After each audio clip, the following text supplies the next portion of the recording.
We are back again with On The Money Line, a podcast by MMA Play 365. I'm your host Newsome, and we're back at the Apex in Vegas for UFC Vegas 29.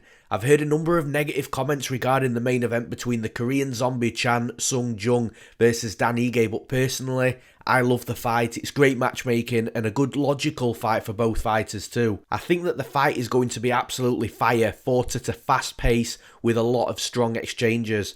It's also one of those fights that's going to tell us exactly where each fighter is at. Was the Korean Zombie's loss against Brian Ortega simply an off night for him? Was Ortega simply just that good? Was Dhiegó's one-punch knockout against Tucker a fluke? Would Tucker have been a nightmare for him if that fight had gone longer? Does Dhiego simply get stuck against the top 5 in the division, or has he developed into a top 5 fighter himself? A lot of questions that we will have answers to. But just before we get into the breakdowns, as always, there's a few things to mention in regards to MMA Play 365. This was the second event in a row that was really not good for us, although it didn't help that we were on the wrong end of a Lauren Murphy decision yet again. It seemed like every man and his dog, except for the 2 judges cage side, scored that fight for Joanne Calderwood, and if we had got that decision, the night would have looked much different for us. But we move on. Remember, we have multiple packages on the MMA Play 365 website for all the UFC betting advice and DraftKings FanDuel advice that you'll ever need. We also have various subscription lengths and options too, so to see our full service list, please go and visit MMAplay365.com for more information or to sign up today. And let's break down some fights. In the main event, we've got the Korean zombie Chan Sung Jung versus Dhiego. On the betting line, we have a straight up -110 pick'em on either side. And as for where the value is on that betting line, it's one of those fights, again I say this a lot with the pick'ems, but if you've got a good read on either fighter here, then either side is absolutely playable, purely because the line is close, as long as you've got that good read, as I've already mentioned. Now, looking at the line movement and where the line could potentially move throughout fight week, I do think that the lines are going to remain relatively close. It's been a -110 pick'em, split on either side at most books for quite a while now, quite a few days. Originally, Dhiego at worst was +100, I believe, as the very slight underdog, but like I say, money came back on him, pushed the line to a pick'em, and that's where it stayed. And it wouldn't surprise me if there wasn't much movement throughout fight week either. I will say though, I feel that if there is any last minute movement, I would imagine, due to the name value of the Korean Zombie, that it would be money coming in on him. But I don't anticipate Korean Zombie being anything greater than a -120, -125 favourite in this spot come fight night on Saturday night. Now, as for how this fight plays out, I think it's a pick'em for a reason. I also think, like I said in the introduction, we're going to get a lot of answers to some questions here. But how these fighters match up stylistically is really interesting, because both fighters' styles are very similar. So the Korean Zombie, he loves to strike, he loves to come forward. He got the nickname the Korean Zombie for a reason, because he was able to walk through heavy shots, through that fire, to be able to make a fight a slugfest, to try and put his opponent out. But what we often forget with the Korean Zombie is that his grappling is just really good. His jiu-jitsu is solid. When he's on the mat, from position to position, he can transition fluently, he can look for submissions. He was the first fighter in the UFC to hit the twister submission as well. So we do often forget, because of his style, that he has Brazilian jiu-jitsu to fall back on. Now, the wrestling's a little bit hit and miss with the Korean Zombie. I wouldn't say he's necessarily a great wrestler, I wouldn't say he's a bad wrestler, and that's probably why a lot of his fights stay standing, because his wrestling just isn't at the level where he could routinely put the fighters that he's fighting at the top of the division on the mat and on the back. And then you look over at Dhiego, similar style. Dhiego on the feet is a powerhouse. He'll come forward, he's got bombs, he's fast, he's got good movement. Again, just like the Korean Zombie, he will walk through fire to land his own shots. And that's a style that everybody just loves, and that's why, in my opinion, it makes this fight great, because once these two guys start exchanging, fireworks are going to be let off. But just like the Korean Zombie, we forget that Dhiego also got serious qualities with his Brazilian Jiu-Jitsu. He's a Brazilian Jiu-Jitsu black belt, and actually with Dhiego, his base started from Brazilian Jiu-Jitsu. He came into MMA as a grappler and learned how to strike, to the point where I actually think that his striking is the most prominent part of his game. So that's a really interesting transition, and it's one that I mentioned with other fighters as well, like Vicente Luque. People forget that with him as well, that he started as a grappler, learned to strike, and now he's just a dangerous striker. However, the one slight gap in skill I do see in this fight is within the wrestling. Dhiego isn't a beast wrestler, but he is also a good wrestler at the same time, if that makes sense. He's just not at that D1 level, but he does have very good entries. He does have good takedowns. He can get fights down to the mat. Whereas I'm not saying Korean Zombie can't get fights down to the mat. I just feel that Dhiego is the better wrestler in this fight, both offensively and defensively. So that could be something that when you are looking for an edge that might be able to alter where the fight goes, take the fight into a different direction if it's close. But ultimately, I just feel that this fight is going to be won and lost on the feet. I think there's going to be a lot of crazy exchanges. And the one thing on the feet that I have noticed is, although that both fighters have power and either fighter could potentially knock their opponent out in this fight, I do feel that Dhiego has got a big speed advantage here. I think inside the boxing exchanges, when they're throwing punches, I think Dhiego will be the faster striker, the striker that's landing more combinations and just putting everything together better. And like I say, the speed's going to help tie all that together as well, because if he's just getting first to the punch every time or most of the time, then it's just going to put him in a better position to win the fight. As I've said, I think both fighters could knock each other out, but although the Korean Zombie is called the Korean Zombie for a reason, I actually think that Dhiego is the more durable fighter here. I also think that when we're looking at power, although the Korean Zombie's power is very deceptive, and you do have to take that into consideration because it doesn't look like he puts much behind his strikes, but when they land, you can tell they visibly hurt their opponent or knock him out. But with Dhiego, I just feel that he's got that raw power advantage in this fight as well. So like I say, I feel that this fight's going to be won and lost on the feet. There might be some wrestling exchanges, some grappling exchanges, but I feel that the better work is going to be done, the more action is going to be on the feet, and I feel Dhiego hits slightly harder. I think he's going to be the faster fighter, the fighter that's putting together more combinations, and I just feel that that not only gives Dhiego the potential to win a volume-based decision should it go 5 rounds, but it also means, in my opinion, that his finishing ability is going to be greater in this fight as well. He's going to be the more likely fighter to finish the fight, and it's for those reasons I'm picking Dhiego to win this fight. And in the next fight, in the co-main event, we've got the boa constrictor Aleksei Oleinik versus Sergey Spivak. Spivak is currently the -220 favourite to come back on Oleinik at +180 as the underdog. As for where the value is on the betting line, I do think the value sits with the underdog in Oleinik. I think at +180, when you've got a fighter that's got such a great wing condition and a quality that not many fighters are going to be able to deal with, I do feel that when you've got that big number on that type of fighter, that's where the value is going to be. Of course, he's old. I do understand the Spivak side of things, but I think the value at +180, with the number being quite large, that the value sits with Oleinik as the underdog. As for where the betting line moves throughout fight week, I think the line's going to close up a little bit. Not too much, because I do think that once Spivak, or if Spivak was to hit sort of -190, -180, I think people would just start fading Oleinik at that point, just for the sake of getting a decent line on Spivak and potentially pushing the line back out to -200 or north of -200. But I think that's where the line's going to close. I think we'll see Spivak at -200 as the favourite come fight night on Saturday night. As for how this fight plays out though, again, like I've already mentioned, I've already touched upon it, Oleinik is getting up in age, he is getting slower, but I still think against that certain level of competition inside the UFC, that Oleinik is definitely going to be competitive, and I think this is going to be one of his fights.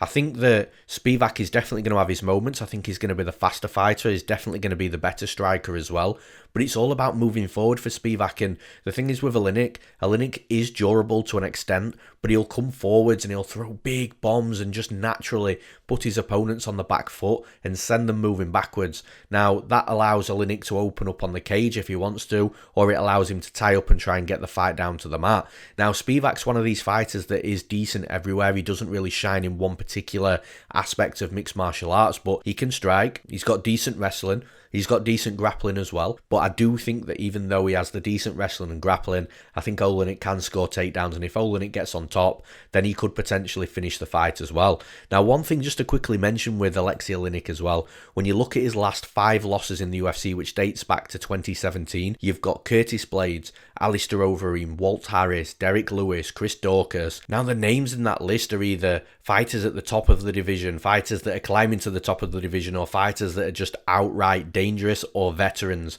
So when you look at the losses that Oleinik's took in the UFC, they've always been to either high-level competition or just super dangerous competition.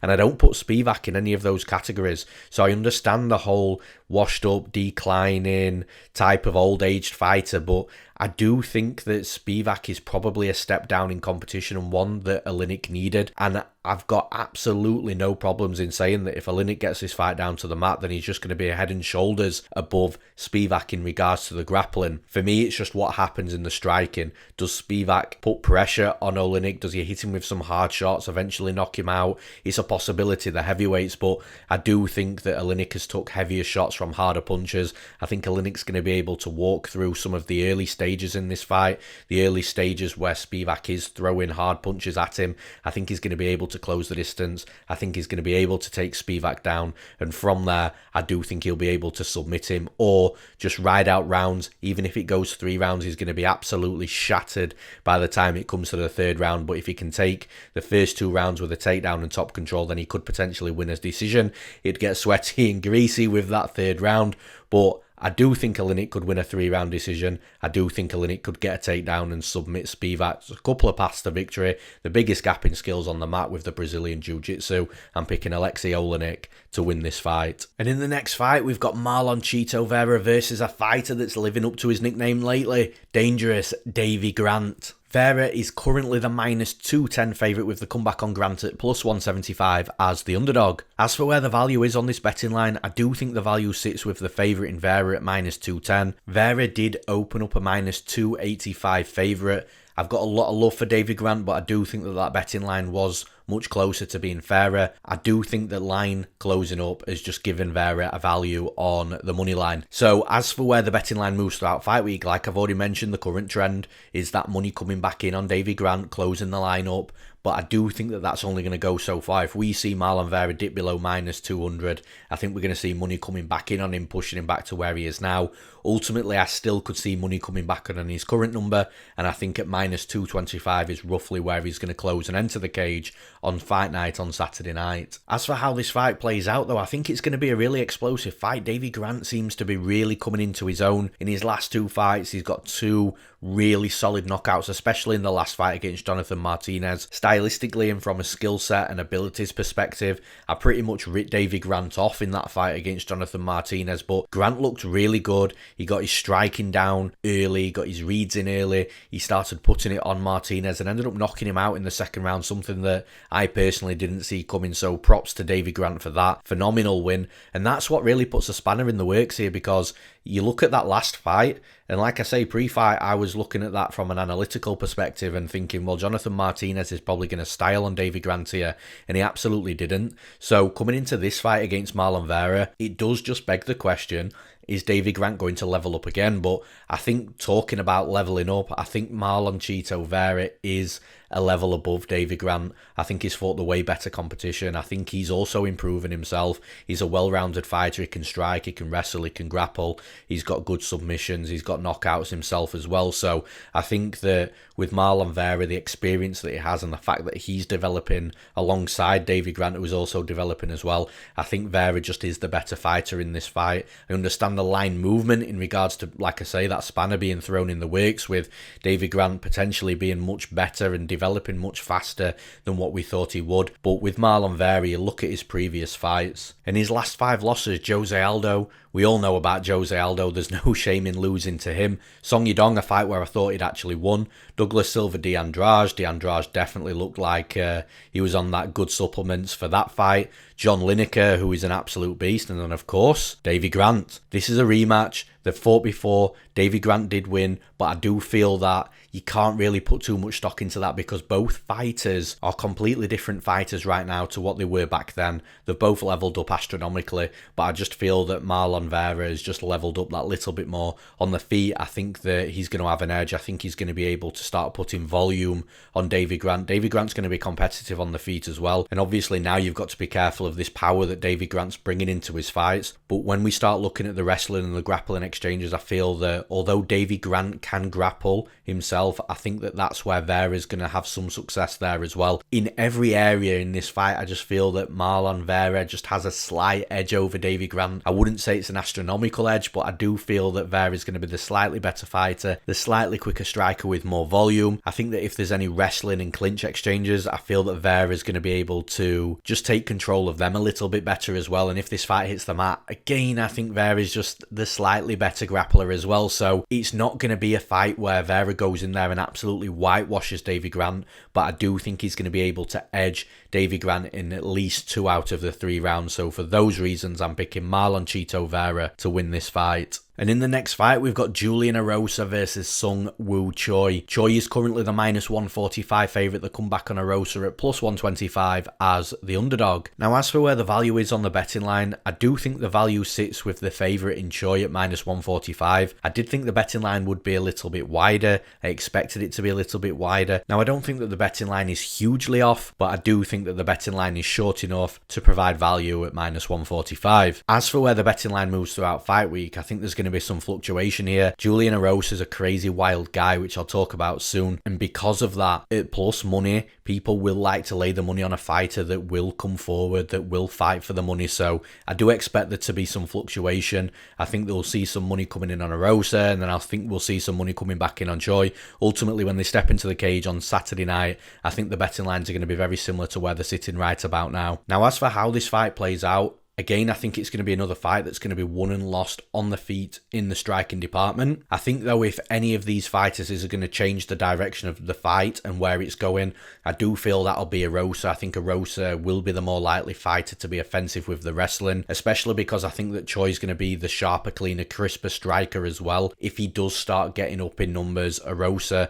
he's been around the game for a long time, he'll recognise that. I think he'll start shooting takedowns, and he might get 1 or 2 takedowns as well. But the thing is with Erosa, I don't think he's a beast wrestler, and I think that Choi is developing in that area as well. Choi's fought some really good takedown artists in the UFC, like Evloev, like Gavin Tucker, and he's paid for it, but he's got better from those fights, and you see that every single fight, fighters just attack Choi with the wrestling. They're shooting on his hips because he's a good striker, and because of that, he hasn't got any choice but to get better with his defensive wrestling, and even his get-up game when he's getting taken down, he can get back up to his feet as well. So I do think Erosa's going to shoot takedowns. I do think he's going to be able to score a couple of takedowns as well, but I don't think that he's going to be able to do enough with those takedowns. I don't think there's going to be enough action in the clinch and those takedown transitions as well that's going to outweigh the work that's being done on the feet. And when you look at both fighters from a striking perspective, Erosa is durable to a certain extent. I think when he takes a little bit too much damage in the cage, it does add up sort of like a power bar. His power bar goes down and then suddenly is knocked out. With Choi does look to be durable, and I do think he's going to need that durability as well, because Erosa will come forward. He will come forward hard. He's aggressive. He's got a hands down style of striking. Pretty much everything Erosa throws are big hooks as well. And this is what's really concerning, because not only does he have his hands down, not only does he throw the big hooks, which are telegraphed, but he also overextends on the hooks as well. And with somebody like Choi's really tight with his striking. He's very crisp, sharp, he's accurate, and everything is just so methodical with him. And everything seems to be a lot down the middle as well with Choi. So when Erosa's throwing these big hooks, the straight punches will always hit the target quicker than what the hooks will. He's also got a speed advantage on the feet as well. And this is where I think the fight is really going to swing over to Choi, because I think Choi is just going to be able to get off on his strikes. He's going to eat a couple of big strikes from Erosa, but with Erosa overextending on his punches and throwing the big hooks, stylistically from a striking versus striking perspective, I do feel that Choi definitely has the advantages there. Now, for me, in the early stages of this fight, that's where it's going to be most dangerous for Choi. I do think Erosa is going to come out fast. He's going to come out hard. He's going to be aggressive. He's going to try and put a lot of pressure on Choi, and Erosa might end up looking really good for the first half of that first round, but I think once things start calming down a little bit in the cage and the aggression's not as hard, the pressure's not as hard, and Julian Erosa's taking his time a little bit, just slowing things down, I think that's when Choi's going to really start growing into the fight. I think that's when we're going to start seeing takedown attempts as well. And like I've already said, I do think Erosa will be able to take Choi down. I will say that Erosa might be able to do a little bit of work on the mat, grappling topside as well,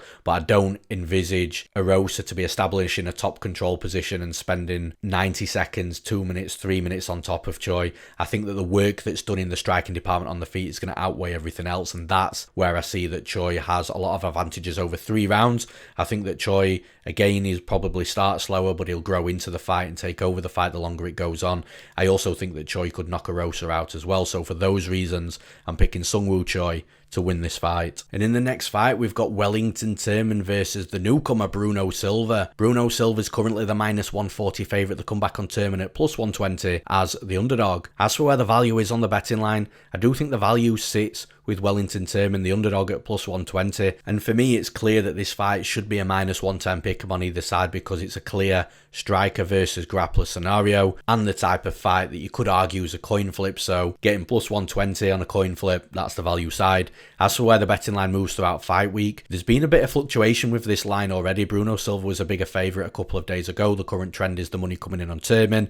And like I say, at the betting line with +120 as the number for Turman, I do understand that trend. I do think it continues as well. I think the line closes up quite a lot. I'm not sure it does get to the pick'em. I do think that Bruno Silva will be the slight favourite at close, but I think Silva's going to go into the fight at around -125, with Wellington Turman being around that +100, +105 betting line. Now, as for how this fight plays out, it's a really interesting fight stylistically. Like I said, you've got striker versus grappler, Bruno Silva being the striker, and Silva actually trains under master Andre Dida over at Evolução Muay Thai in Brazil. So Silva has got that good Muay Thai base. He's got a good coach as well, and you can see that with his striking. His striking's dangerous. He puts combinations together. He mixes kicks in with knees, with punches, with elbows. He's just a really dangerous fighter on the feet. Now with Wellington Turman is a Brazilian Jiu-Jitsu artist first and foremost. He's a young fighter, but he's a black belt in Brazilian Jiu-Jitsu, and you can see that when his fights go to the mat, he's just so comfortable with his grappling. He can find the back really easily. He can just be a nightmare for any opponent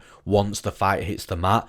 Now, like I say, we've got a strong grappler in Turman, we've got a strong striker in Bruno Silva, but actually both of each fighter's weaknesses are the strengths of the other fighter. So with Wellington Turman, his weakness is absolutely in the striking department. He got knocked out by Andrew Sanchez. I'm not going to discredit Andrew Sanchez, but he's not known for knocking people out brutally like he did against Wellington Turman. And then you've got Carl Roberson, who is a natural striker. He was absolutely lighting Wellington Turman up as well. On the flip side with Bruno Silva, we've seen him taken down in fights. We've seen him swept. He's not that efficient on the mat, and I feel if you've got someone like Wellington Turman who is definitely prolific on the mat, then Bruno Silva is going to have problems. Now, the thing is, has Bruno Silva developed? Because we've not seen him for a while. He was dealing with the USADA suspension. He should have had his UFC debut against Duran win, if I remember rightly, but obviously he had to withdraw out of that fight because of the USADA results. But going quickly back to this fight and how they're going to match up and how it plays out, I think that obviously, well, all fights start standing, so Wellington Turman is definitely going to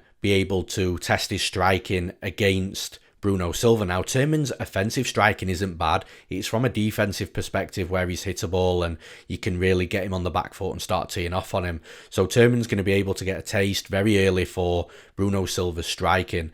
And I think it's going to be one of those fights where Bruno Silva's going to let his hands go early. He's going to put some power on Turman. He might even be able to knock him out early as well. But if he doesn't, then that's going to force Turman to try and close the distance, take Bruno Silva down, which he can be taken down. We've seen it before. If Turman gets on top of Bruno Silva, I think he's just going to slice through him like a knife through butter on the mat.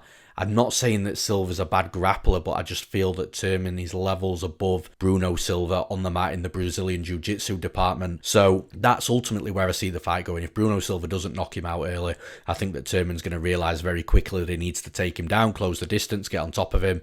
And if Turman can do that, he can either stay on Bruno Silva top side, establish a good top control position, and ride out minutes of the rounds, winning those rounds that he's on top. Do that for at least 2 out of the 3 rounds, or he could even finish him on the mat as well. And also, I think the longer the fight goes on, I do give a cardio edge to Wellington Turman over Bruno Silva as well. Bruno Silva's not exactly going to gas hard, hands on his knees, can't continue fighting or anything like that. But I do think the longer the fight goes on, the easier it gets for Turman. Like I said, I do think that Turman can win 2 out of the 3 rounds with the right game plan, getting on top of Bruno Silva. And with that same game plan, I do think that he's got a high likelihood of finishing Bruno Silva as well. So for those reasons, I'm picking Wellington Turman to win this fight. And in the next fight, we've got Dhiego Lima versus Matt Brown. Lima is currently the -170 favourite. The comeback on Brown at +150 as the underdog. As for where the value is on the betting line, I do think that the value sits with the favourite in Lima at -170. It's sad to say that, but I do feel that that's just the case at this point in both fighters' careers. And as for where the betting line moves throughout fight week, I do think the line is very close to being fair as well. Although I do see some slight value at the -170 line, it's not far off being very accurate. I think if Dhiego Lima was -180, -185, at that point you'd probably start seeing money coming in on Matt Brown with that plus number next to his name. But ultimately, I don't think that this betting line is going to ping off in a particular direction. I don't think there's going to be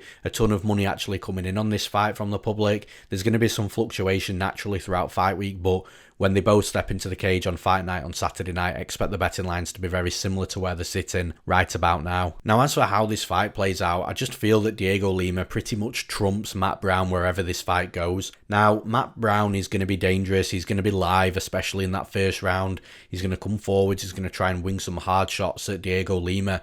But Dhiego Lima defensively is actually a very good striker. He can fight on the back foot. He can be efficient doing so as well. He's had to do it in previous fights. So in those early moments when Matt Brown is live and he's coming forwards aggressively, looking to take Lima's head off, I do think that Lima's going to be able to cope with that forward pressure and also fire out volume and activity in those moments as well, which again, should this go 3 rounds, then that's going to look good on the judges' scorecards. And then you look at the wrestling and the grappling of Matt Brown. Now, if Matt Brown can get on top of Lima, then he might cause some problems, but Lima's not easy to take down. He can be taken down, don't get me wrong, but can Matt Brown take him down? Maybe he takes him down once, maybe he takes him twice if he shoots the takedowns.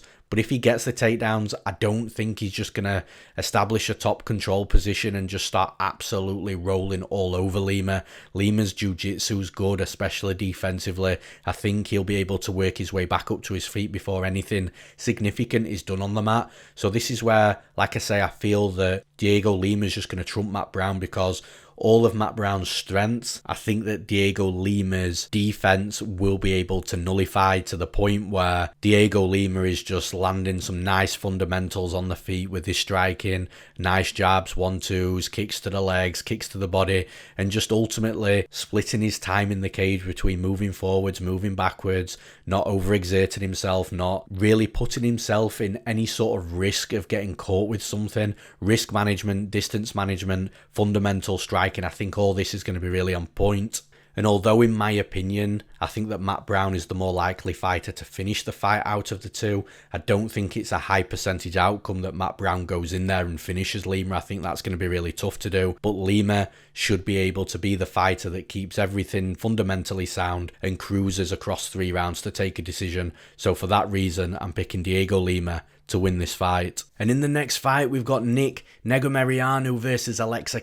Aleksei is currently the -250 favourite. The comeback on Negumereanu at +210 as the underdog. As for where the value is on the betting line, I don't see a ton of value if I'm being honest. I think the line's very fair. When you look at the tape, you can understand why Camur is a -250 favourite. If you are going to push me for a value side, I would say that the -250 on Camur is the better bet than the +210 on Negumereanu. As for where the betting line moves throughout fight week, I think it's going to fluctuate a little bit, but ultimately I don't think there's going to be a ton of money coming in on this fight to really ping the line off in one direction. I think the line does get a little bit wider come fight night on Saturday night. I think Camur will become a -260, -270, maybe -275 favourite. I think he might just be in a few parlays and that's what pushes the line out, but I don't think it moves too much. Now, as for how this fight plays out, it's going to be really interesting because we've got somebody like Negumereanu who's going to come forward hard. He's going to try and be aggressive and just throw everything but the kitchen sink at Camur. But Camur's a lot more calmer. He's more technically sound, and I think he's more capable in the striking department as well. So when Negumereanu is coming forward hard, I do think he's going to have moments. Of course, fighters with that type of pressure and aggression will, but I think Camur is going to be able to slow the fight down the longer it goes on. And although Camur hasn't looked like the fighter we thought he was going to, you know, being Stipe Miocic's protege, but in the same respect, I don't think that helped him at all because I feel that we think he's been underwhelming because of the fact that Stipe Miocic was really hyping him up. And actually, if you strip that back a little bit, sure, he was beaten by William Knight, but William Knight's a good fighter. He beat Justin Ledette on his UFC debut, and also Fabio Chiron in the Dana White Contender Series fight as well. Chiron's not a bad fighter either, so Kamer's got a good couple of wins, and I actually think that the UFC have matched this fight well, and they sort of know what they're doing as well, because with Negumereanu, like I said, he's overly aggressive. Because of that, he leaves holes for a technical striker to exploit. He's also got questionable takedown defense, and when he's put on his back, he doesn't look like he's got any sort of urgency to get back up off his feet, and he's not a submission threat off his back either. So I think with Aleksa Camur in this fight, he's just capable wherever the fight goes. I think he's the better fighter wherever the fight goes. He's just got to be careful he doesn't get caught by one of these crazy blitzes from Negumereanu, and if he doesn't, then he should either be able to point his way with striking fundamentals over a 3-round decision, maybe even finish him along the way, or he could revert to his wrestling, take Negumereanu down to the mat, keep him on the mat, work him on the mat, win minutes and rounds, potentially find a finish if it's possible. But he does look defensively sound, Negumereanu, when it comes to submissions. He doesn't exactly leave many openings that I can see that a fighter would be able to take advantage of, and Camur isn't really a submission beast either. But I do think Camur would be able to take him down and control the rounds, the minutes in the rounds, and win that way. Either way, wherever this fight goes, I think Camur is better everywhere.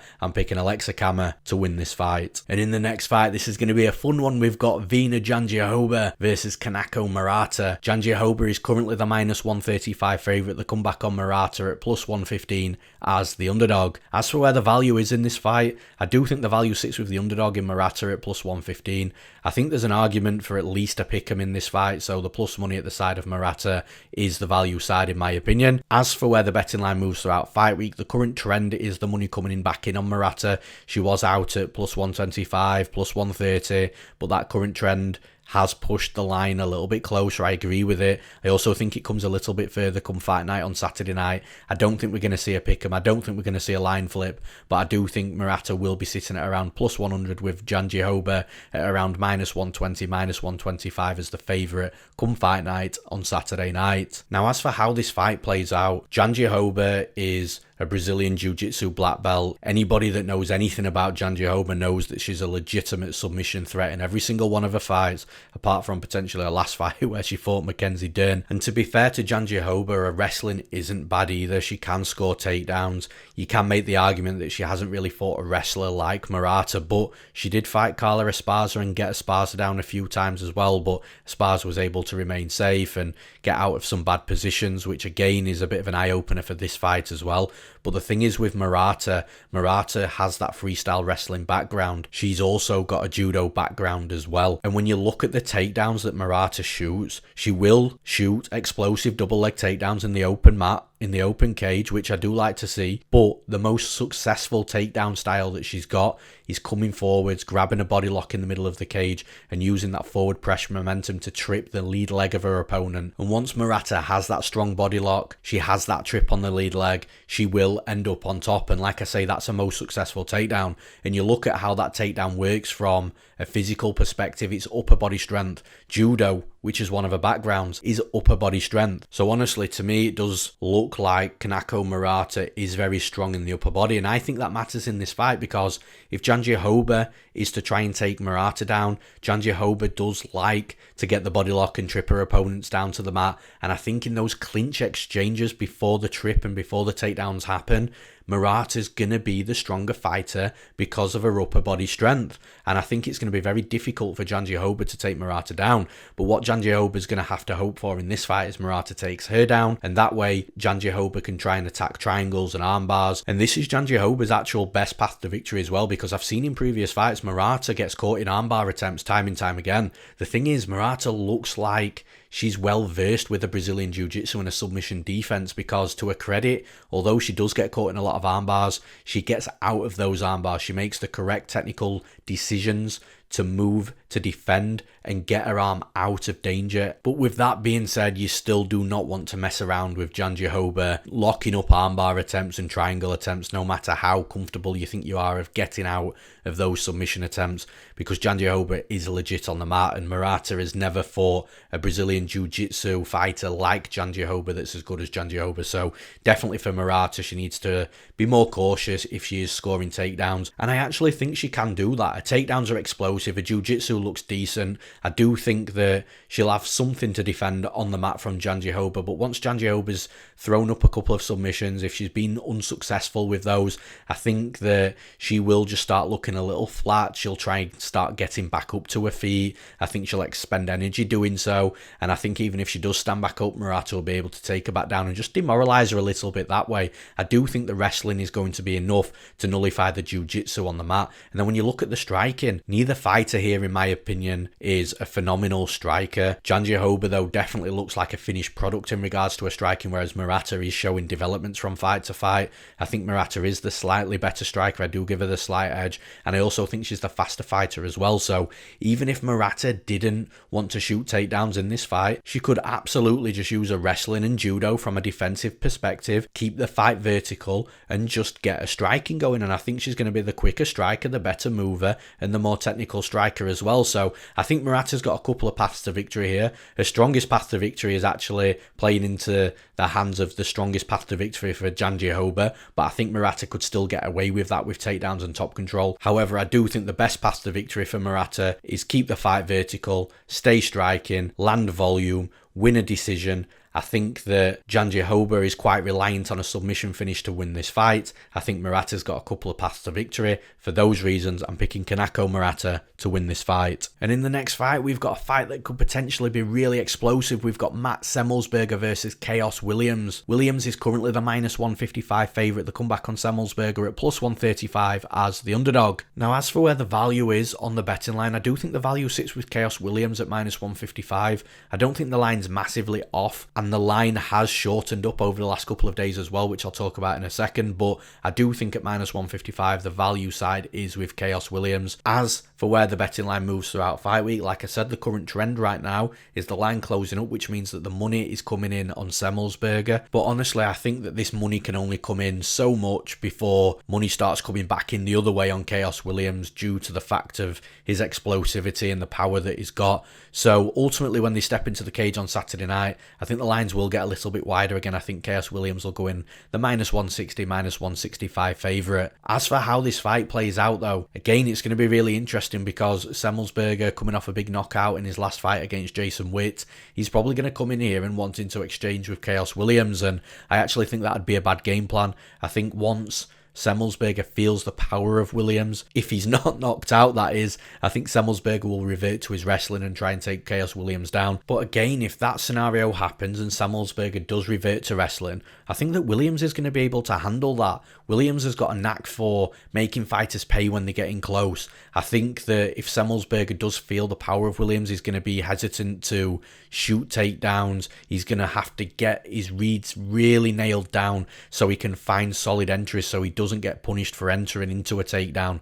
And I think, like I say, Williams has got a knack for punishing fighters when they get too close into that boxing range, and obviously to shoot a takedown you've got to go through all of those ranges, and I think Williams' power is going to really deter Semelsberger. Now, if Semelsberger can start getting in on takedowns and can get a couple of takedowns in the first round, or even just one, and just making Williams work and wear him down that way, then the takedowns will come easier the longer the fight goes on, because naturally Williams will tire from the wrestling and grappling from a defensive perspective that he's having to put in inside the cage. But I just think that on the feet, Khaos Williams is too explosive. His power's there. He's got the power to knock Semelsberger out at any moment early in this fight, and once Semelsberger feels the power, I think he's going to get a sense of hesitancy in regards to not only striking and exchanging with Williams, but trying to get close to him to shoot a takedown. I think there's going to be hesitancy there as well in case he gets caught on the way in, and from that it should just open things up a little bit for Williams. Williams will be able to start coming forwards in that moment. He'll start to be able to put combinations together, and like I said, it might only take 1 or 2 punches for him to knock Semelsberger out. Now, if this fight does go 3 rounds, that's where it gets a little bit interesting. That's where the fight will be much closer than what we've anticipated, because that means that Semelsberger hasn't been knocked out and that he has found answers to the power and explosivity of Williams. And also, if it goes 3 rounds, it means that Semelsberger has had moments of success in that fight as well, because if he does get through the power and the explosivity, then it can only be good work that he's doing. So if it goes 3 rounds, the fight becomes a little bit closer, but again, bigger action strikes, some volume from Khaos Williams, along with potentially some defended takedowns. It doesn't mean he can't win a decision. I think Semelsberger's the more likely fighter to win a decision, but the biggest win condition, the biggest path to victory, the biggest percentage probability outcome in this fight for me is the Khaos Williams knockout. So I'm picking Khaos Williams to win this fight. And in the next fight, we've got Josh Parisian versus Roque Martinez. Parisian's currently the -130 favourite. The comeback on Martinez at +110 as the underdog. As for where the value sits with the betting line, I do think the value's on the favourite with Josh Parisian at -130. I do think he should be a bigger favourite. He was a bigger favourite. The money's come back in on Martinez. Not so sure about that, but yeah, I think the value is with Parisian at -130. Now, as for where the betting line moves throughout fight week, again, it's a bit of a difficult one this, because I didn't expect the money to come back in on Roque Martinez, which I've just touched upon. Josh Parisian opened up a -170 favourite, so to come all the way down to -130 is quite surprising. I'm not saying that Parisian's this elite heavyweight fighter that's destined for the top 5, top 10, or even to be ranked at all, but in this fight, again, I'll talk about it very shortly, I do think that Parisian's got a lot of advantages. So as for that line movement, I do anticipate more money coming back in on Josh Parisian. Maybe he goes into the cage on Saturday night at around -140, -150. I still think there'd be some value there on him, but I do think that the money has to come back on Parisian at this point. As for how the fight plays out though, as I've just touched upon, I'm very surprised that the betting line is closed, because I do feel that Parisian's got a lot of advantages now. He didn't set the world alight in his last fight against Parker Porter. Obviously Parker Porter beat him. Parisian also got taken down twice. He got landed on 126 times, so he got out-volumed. But in all fairness to Parisian, he landed 114 strikes himself in a 3-round fight in the heavyweight division, 2 big heavyweights. And when you watch that fight back, both fighters were absolutely shattered. They slowed down massively. They were gasping for air. So the fact that Parisian was still able to output north of 100 strikes is very, very impressive. Now, looking at Roque Martinez is going to get a fight that he wants here, in my opinion, which is a striking fight. If any fighter does start looking for takedowns, it wouldn't shock me for it to be Parisian. But I do think that this fight is won and lost on the feet. I think it will be a striking battle. So I'm sure that Roque Martinez will be happy about that, especially after his UFC debut where he fought Alexander Romanov, which was a nightmare matchup for him. But then he also went in there against Don'Tale Mayes, and Don'Tale Mayes outstruck him by 1 shot, but he was just a better striker over the 3 rounds. And ultimately, I think that Martinez is going to have problems in this fight with speed and volume. I think that Parisian is going to be the slightly faster fighter. I don't think he's a rapid heavyweight, but I think the speed in regards to the strikes and the movement as well, I think Parisian just moves better. His strikes are a little bit faster. I think he'll be able to push Martinez back, get him on the back foot. That definitely takes away a lot of the advantages in the striking department from Martinez. He's definitely a better striker when he's coming forwards. And then if Parisian can get into some clinch exchanges as well, he might not be the stronger fighter, I'm not sure there, but I think that as long as he's got Martinez on the back foot and he's outlanding him, his movement's going to be better, his speed of the strikes is going to be better as well. And I just feel that the volume will come because of that.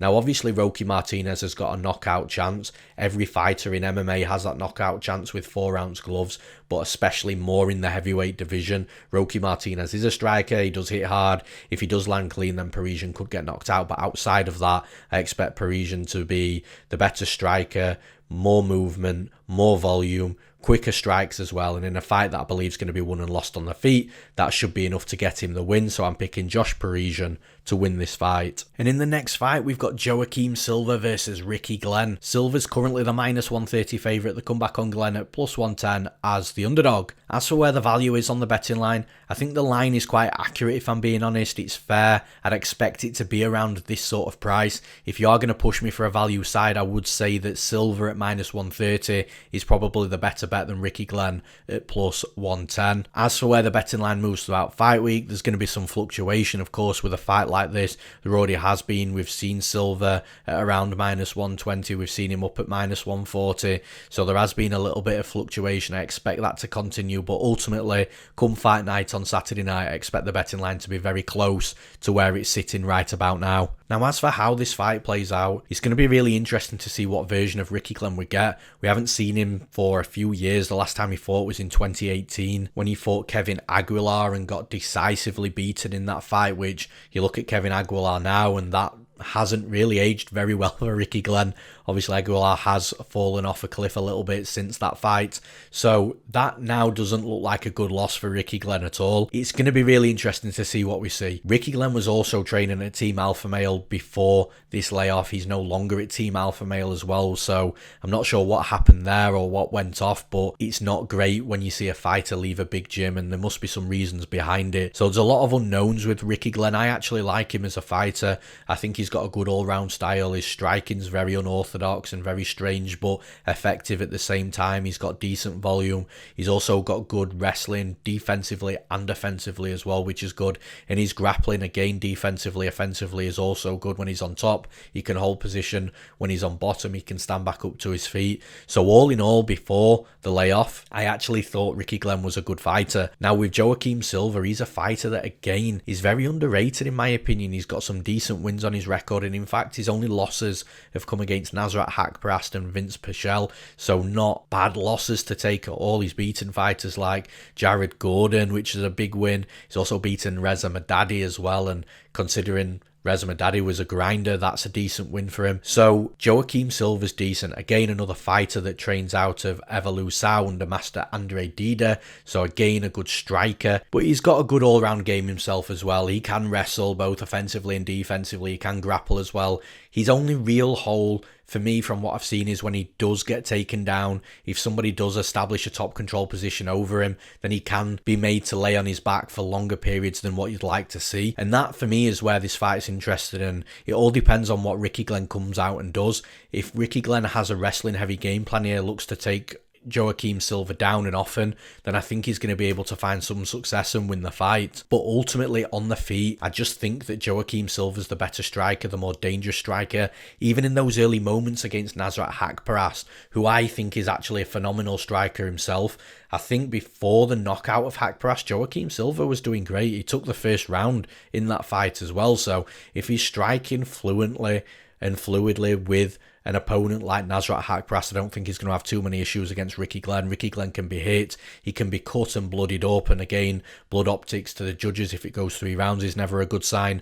So I think on the feet, Silva's going to have big advantages, and it just depends what Ricky Glenn does. It might turn Ricky Glenn into that wrestling heavy game plan after spending a few minutes or a round on the feet with Silva and figuring out that it's not going the way he wants it to go, and at that point the fight's going to get really close. But as long as Silva can defend takedowns, he hasn't got poor takedown defense. He can defend them. He can just get taken down at the same time as well, you know. But if Silva is defending some takedowns and standing back up and putting the weight back in on the feet, then what happens on the feet in the striking department is going to outweigh anything that happens with the wrestling and grappling. I feel that's the type of fight we're going to have, and that's where Silva's going to win the fight. I'm picking Joaquim Silva to win this fight. And in the final breakdown of this episode, we've got Lara Procopio versus Casey O'Neill. We've got Lara Procopio, currently the minus 150 favourite, the comeback on O'Neill at plus 130 as the underdog. As for where the value is on this betting line, like I said with the Bruno Silva and Wellington Turman fight earlier, just for different reasons, stylistically, I do feel that this fight is a bit of a coin flip, so the plus 130 on Casey O'Neill to me is the value side on the betting line. As for where the betting line moves throughout fight week, the current trend is the money coming in on Procopio. I think a lot of people are very high on her in this spot. I do expect that money to keep coming in little bit by little bit, but ultimately it's going to hit a brick wall, I think, at around minus 160, and we'll start to see money coming back in on O'Neill, who had a really impressive UFC debut last time out. out. Ultimately, I think that Procopio is going to come into this fight at around -135, -140, with the comeback on O'Neal at around +120, +125. As for how this fight plays out though, I touched upon it earlier. I did say it's different to the Bruno, Silva and Wellington Turman breakdown stylistically because we don't have grappler versus striker here. Instead, we have two fighters that are predominantly grapplers but have very similar styles across the board. Both don't really flourish so much in the striking, but both are capable, absolutely. Both are aggressive, they both like to come forward, they'll both give the striking a go, and to be fair, the striking normally is a means to get the fight close to the cage where they can start shooting takedowns and trying to get the fight to the mat. So although they both will strike, again, like I said, it's not a predominant part of the game. Where they are both strong is in the grappling, and this is where I'm just unsure of how this fight plays out, because I think even if whoever gets on top of their opponent, I still think their opponent's going to be a nightmare on bottom. I still think their opponent can find the way up to the feet, potentially even sweep and reverse positions as well. So I think that we're going to really get a grappler's delight in this fight.